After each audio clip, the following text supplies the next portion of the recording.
Couple of announcements. Item number 1, AB 248, is not going to be heard today. We have 3 consent items, item number 3, 4, and 11. We're going to first start off with item number 2, AB 389, Assemblymember Chow. Hospitals Language Assistance Services, good afternoon and welcome, Assemblymember. And Senators, I'd like to begin by accepting the technical and clarifying amendments on page 5 of the analysis, and also the amendment regarding the implementation date. AB 389 provides greater transparency and oversight of a key accountability measure serving the needs of limited English proficient patients, or LEPs, by requiring hospitals to post their language assistance policies online in English, and also up to 5 other most commonly spoken languages in the hospital service areas. It also requires the Department of Public Health and the Office of the Statewide Health Planning and Development to post each hospital's language assistance policy on their internet websites. Current law requires each general acute care hospital to annually adopt a policy for providing language assistance to LEP patients and also to report that policy to the Department of Public Health. This law ensures that every resident has access to health services in a hospital setting regardless of the language's ability. However, instead of submitting these reports to a centralized location, hospitals currently submit their policies and procedures on paper to their respective DHP licensing and certification district offices. Members of the public seeking to look at a hospital's language assistance policy must make the request directly to the district office. Having the policy spread out makes it difficult for policyholders and also for the public to access them, verifying compliance and also ensuring adherence to the appropriate protections and practices set forth by the state. This bill will facilitate access for consumers and policymakers to hospital language access policies by centralizing their location online. I have my witness here from the California Pan-Ethnic Health Network to testify in support of the bill. That's Kimberly Chen. Thank you very much. Welcome, and please proceed. Kimberly Chen with the California Pan-Ethnic Health Network, proud sponsors of AB 389. As folks know, California is one of the most diverse states in the country, and with that, diverse language needs. And in the healthcare setting, whether or not you can communicate with your provider, healthcare provider, has serious consequences. We're fortunate in California that the state already requires hospitals to have a plan in place to assist those with language needs. What this bill does is offer greater transparency around those plans and greater transparency around what those language assistance services are in each hospital. It also helps inform LEP patients about the availability of these services so that they know to ask for them. This bill builds upon the state's commitment to ensure that all Californians have access to linguistically appropriate care. We want to thank the Assembly member for his leadership on the issue and request your aye vote. Thank you. Thank you. Anyone else in support? Linda Way with the Western Center on Law and Poverty. This bill provides greater oversight and helps ensure LEP patients have access to information already guaranteed by law. So we are in support of the bill. Thank you. Anyone else? So ICUM on behalf of Health Access California, we're in support. This bill will facilitate access to healthcare services for limited English proficient individuals. Thank you. Thank you. And Michelle Cabrera on behalf of SEIU California, also in support. Thank you. Anyone else? Opposition? Questions, comments from any of the members? See no questions or comments. Fortunately, we still, nope, I guess not. We don't have a quorum. I thought maybe we get some more people come in. What we do, we will establish one, move the bill. Would you like to close? I respectfully ask for aye vote. Okay, thank you. I will be supporting the measure. We're going to be recommending the aye vote, but since we get a quorum, we'll move on it. Thank you, Assembly Member. Thank you very much, Senators. I see Assemblymember Wood. Item number 6, AB 858, Medi-Cal Federally Qualified Health Centers and Rural Health Clinics. Assemblymember. Good afternoon. Good afternoon, Senator and members. I would like to begin by accepting the recommended amendments by the committee. First of all, Chair and Member, AB 858 allows federally qualified health centers and rural health clinics to hire marriage and family therapists, or MFTs, and have their services reimbursed just as they can for psychologists and social workers. While MFTs are recognized by the state as Medi-Cal providers, they are not currently recognized as such in clinic settings for purpose of billing. AB 858 also addresses the issue of not reimbursing for a mental health visit on the same day as a medical visit. 32 other states allow for billing of mental health and medical health visits on the same day. So you could see you could have a dental visit on the same day, but you couldn't have a dental and a mental health or a medical visit as likewise. So currently, Medi-Cal will not cover a mental health visit at an FQHC or a rural health center if the patient has a medical appointment that same day. Particularly in rural areas like my district, this is a serious problem. It can mean hours of travel both ways. The current system allows for a medical visit and a dental visit on the same day, but once again, not a mental health visit. Primary care is often the first line of defense for detection of mental health issues. Up to 26% of primary care patients have some health disorder. There may be as many issues as 99 issues that are related to challenges with Medi-Cal, but same-day billing shouldn't be one of those. A seamless transition to mental health professionals is essential, and we should be encouraging people to seek needed treatment, not maintaining an unnecessary barrier to care.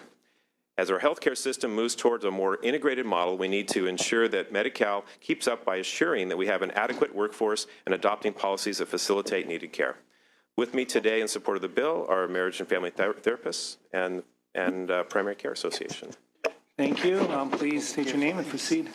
Mr. Chair and members, Tim Shen, representing the California Association of Marriage and Family Therapists. I just want to take a second to introduce a former president of the association, J.M. Ivosevich, who has practiced in rural health clinics and will give our testimony. Thank you. Good afternoon. I'm Dr. J.M. Ivosevich. I am the Director of Behavioral Health for Clínicas de Salud, which is a clinic organization that covers the very southeast part of the state, Imperial County and Riverside counties.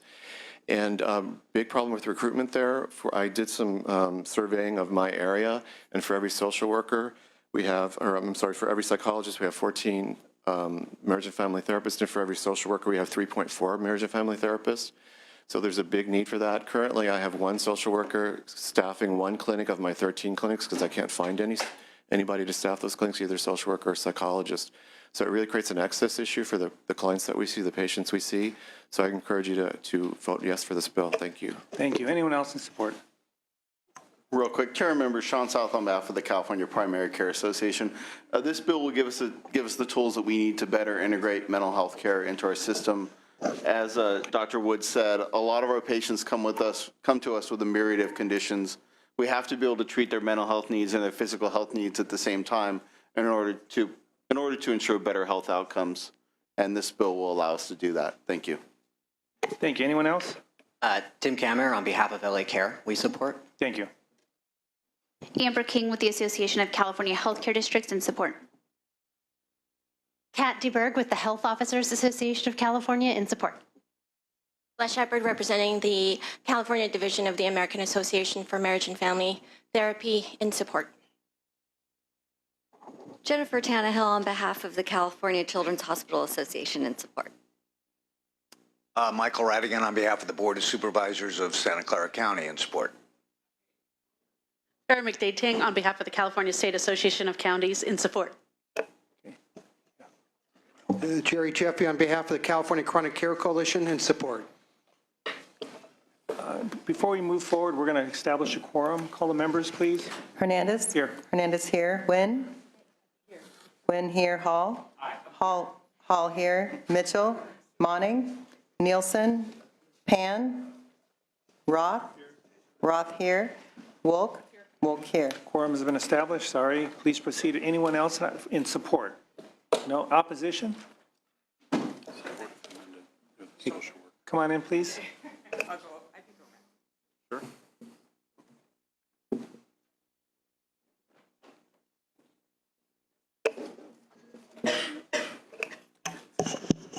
Rebecca Gonzalez, National Association of Social Workers, California chapter. We're actually support if amended, and we're support if amended because we are completely supportive of the original portion of the bill, which had to do with 2 visits on the same day, and we're opposed to the part on bringing the marriage and family therapists in as a qualified provider in these clinics.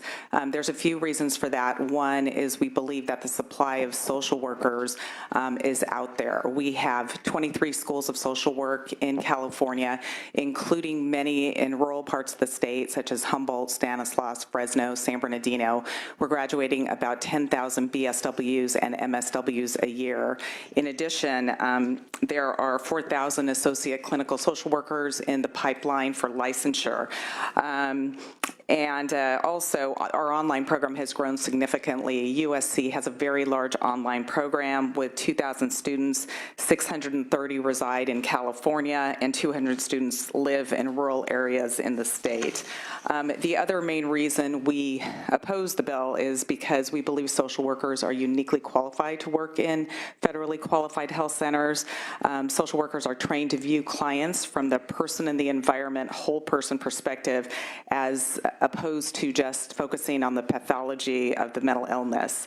Also, the clinics serve a very diverse and low-income population. So just for an example, if you have a homeless person who's presenting a mental health issue, a social worker would work on their mental health issue, but they would also look at that person's immediate needs, such as their housing needs, food, and shelter, and they are very well trained to deal with all aspects of the person. So we believe combined with what we think is a ready supply, and we're perfectly willing to work with the clinics to try to find social workers to work at FQHCs, and our unique training to really work in FHQCs, we believe that that's why we oppose that portion of the bill. Thank you.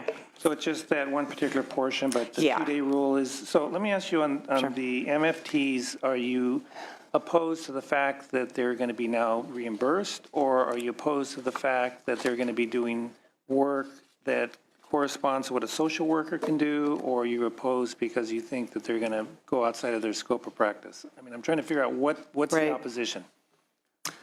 Well, I am aware that some of MFTs do work in clinics now, but we believe under the bill, I think that we believe that social workers, as opposed to MFTs, are really the people that are really trained to work with these communities. And I mean, kind of what I said before, I think that they don't have the complete training we do to provide all the services that we provide. So maybe it's, But would this bill preclude a federally qualified health center from hiring an MFT and a social worker? I don't think the bill precludes that. No, it doesn't. I think the only thing the bill is doing is allowing them to get paid for their services, which I don't have a problem. Right. So I'm trying to understand what's the reason for, so if somebody can provide that service within their scope of practice, I think they should get reimbursed.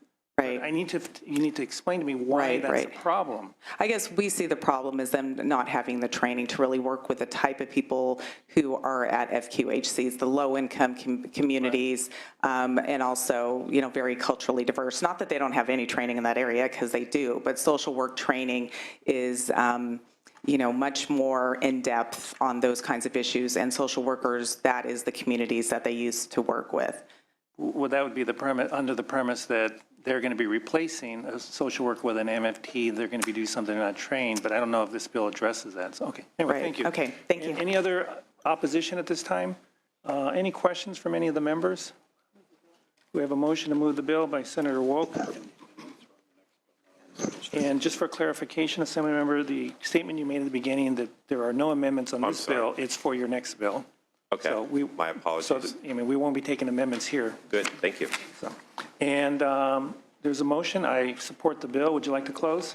I just respectfully ask for your aye vote. Thank you. We have a motion, Senator Wolk, AB 858, due pass to appropriations. Call the members, please. Hernandez. Aye. Hernandez, aye. Nguyen. Aye. Nguyen, aye. Hall. Mitchell. Monning. Nielsen. Pan. Roth. Roth, aye. Wolk. Wolk, aye. Currently has 4. We're going to place that bill on call. As you can see, we have some members absent. Would you like to go to your other bill, item number 8, AB 1231, Medi-Cal, non-Medi-Cal transportation? We definitely have amendments for that bill. And I'd be happy to accept the amendments, Mr. Chair. Sure. Okay, thank Please you. proceed. Thank you. Many Medi-Cal beneficiaries have reported difficulty accessing specialty health care from lack of adequate transportation. In some cases, families have reported driving over 4 hours for a one-way trip to see their specialist provider. This is especially magnified by the rural nature of my district. Non-medical transportation of members of patients to medical services by passenger car, taxi cabs, or other forms of transportation is only a Medi-Cal benefit for children. We're not really trying to provide transportation to a HOVA or a B concert. We're just trying to get these folks to their specialty care. Unfortunately, for all other beneficiaries, non-medical transportation is an optional benefit that health plans may provide. Although health plans provide this service, beneficiaries have reported difficulty accessing the service due to the wide variance in policies and procedures. Currently, licensed plans must provide primary care services within 30 minutes or 10 miles. Right now, there are no geographic or timely access standards for specialty care transportation. This is especially problematic for people living in my rural district. AB 1231 ensures that low-income beneficiaries, especially in rural areas, have access to transportation for their specialty care needs. The bill requires that non-medical transportation be provided to specialty care beneficiaries if those services are more than 60 minutes or 30 miles from the beneficiary's place of residence. I do accept the amendments. The bill will be subject to utilization control similar to Medi-Cal coverage for transportation, and there is a requirement that the department to implement legislation through an all-county letter. Here in support is Linda Newey from the Western Center on Law and Poverty. Good afternoon, Chair, members. My name is Linda Way with Western Center on Law and Poverty. Many rural consumers report difficulty accessing specialty care due to lack of adequate transportation. AB 1231 would ensure these consumers have access to transportation and specialty care, thereby reducing the need for costly emergency services. This bill clarifies that non-medical transportation is a covered Medi-Cal benefit for beneficiaries traveling over 60 minutes or 30 miles. The bill has no opposition and has had bipartisan support, so urge your aye vote.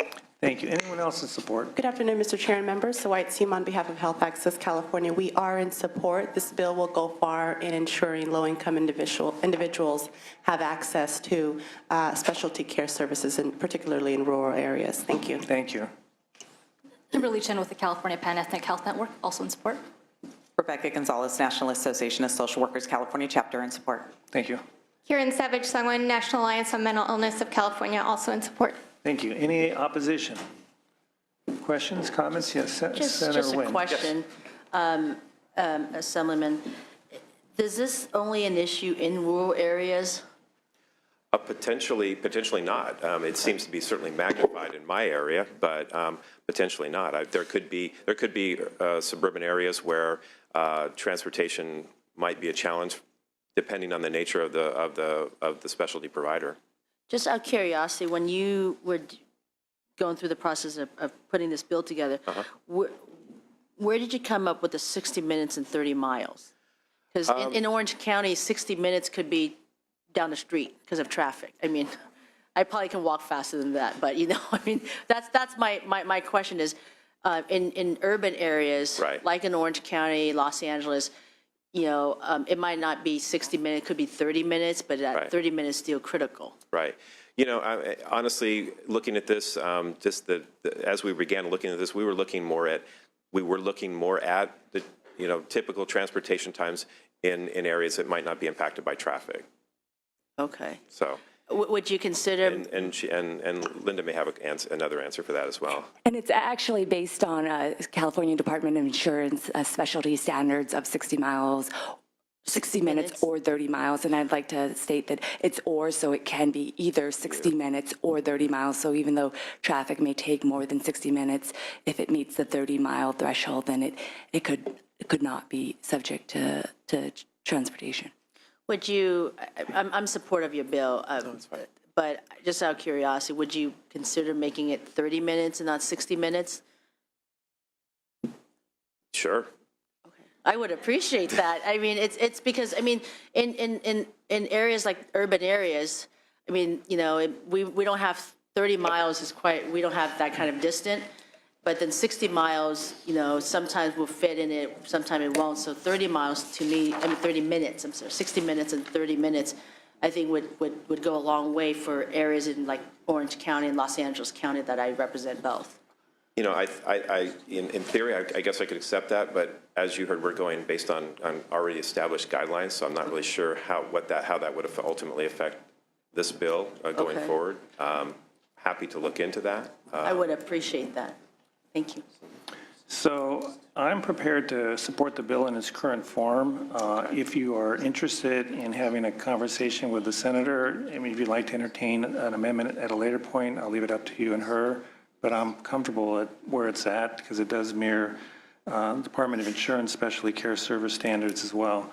But I'll leave it up to you. So is there any questions from any of the members?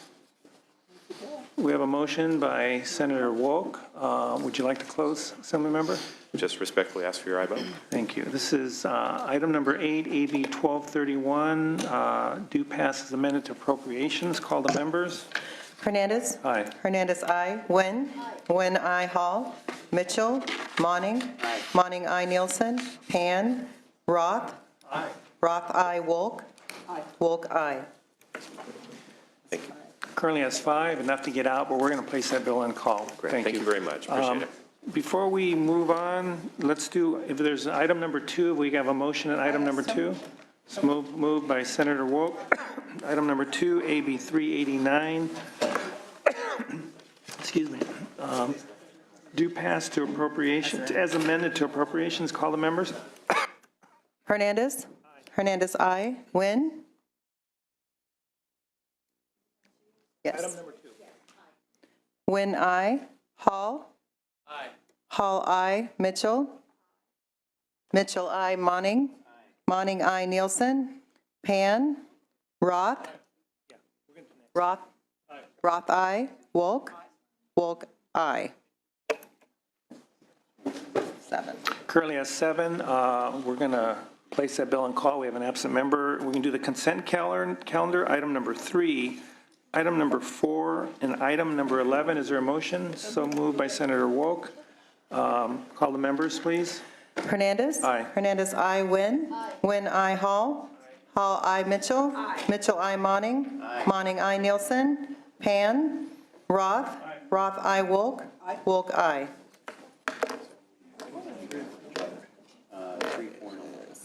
7. Currently at 7. We'll place that bill on call. We're going to move on to item number 5, AB 847, Mullen, Mental Health Community-Based Services. Good afternoon, Assemblymember. Thank you, Mr. Chairman and Senators. Presenting AB 847, which requires the Department of Health Care Services to apply to the Federal Secretary of Health and Human Services for a planning grant. The Protecting Access to Medicare Act of 2014 requires the Secretary of Health and Human Services to award matching grants to states for the construction or modernization of facilities used to provide community-based mental health and substance abuse services. The grants must be awarded no later than January 1, 2016, and applications are due August 5th, less than 2 months from now. It is important that the department apply for these grants this year in order for California to be considered among the recipients of the federal funding. And I have here with me Anna Hasselblad. I'm sorry, is this Rusty? Yes. How are you, sir? That's right here. Anna's on her way. We have Rusty Seelix here, as well as Anna Hasselblad with Steinberg Institute here to discuss the merit of the bill. Good afternoon and welcome. Good afternoon, welcome. Rusty Seelix for the California Council of Community Mental Health Agencies and Mental Health America of California in support. This bill is to make sure that California competes for an opportunity that could increase federal share of cost for outpatient mental health service from 50% to 2/3. Incredible opportunity worth at least $500 million a year for the 2 years involved. Could go a long way to helping us deal with homelessness and shortages of crisis and other types of care that we desperately need. Strongly support this bill and hope the state proceeds. Anna Hasselblad with the Steinberg Institute in strong support of this legislation. Thank you. Anyone else in support?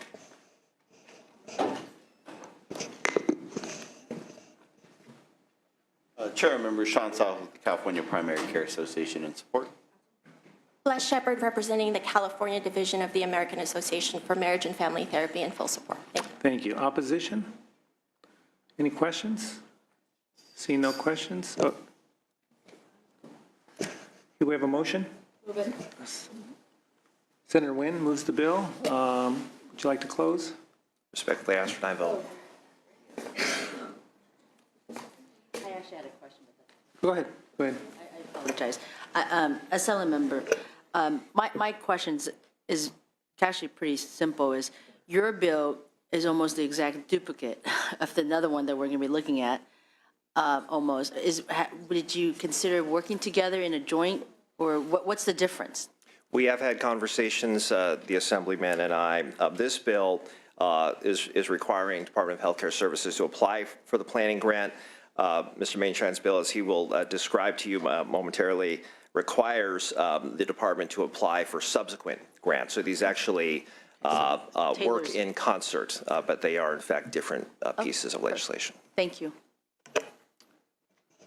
Okay, seeing no other questions or comments, the motion has been moved. We have item number 5, AB 847, due past appropriations. Call the members, please. Hernandez. Aye. Hernandez, aye. Wynn. Aye. Wynn, aye. Hall. Hall, aye. Mitchell. Aye. Mitchell, aye. Monning. Aye. Monning, aye. Nielsen. Pan. Roth. Aye. Roth, aye. Wolk. Wolk, aye. Currently has 7. We'll place that bill on call. Thank you. Item number 7, AB 861, Manshine Mental Health Community-Based Services.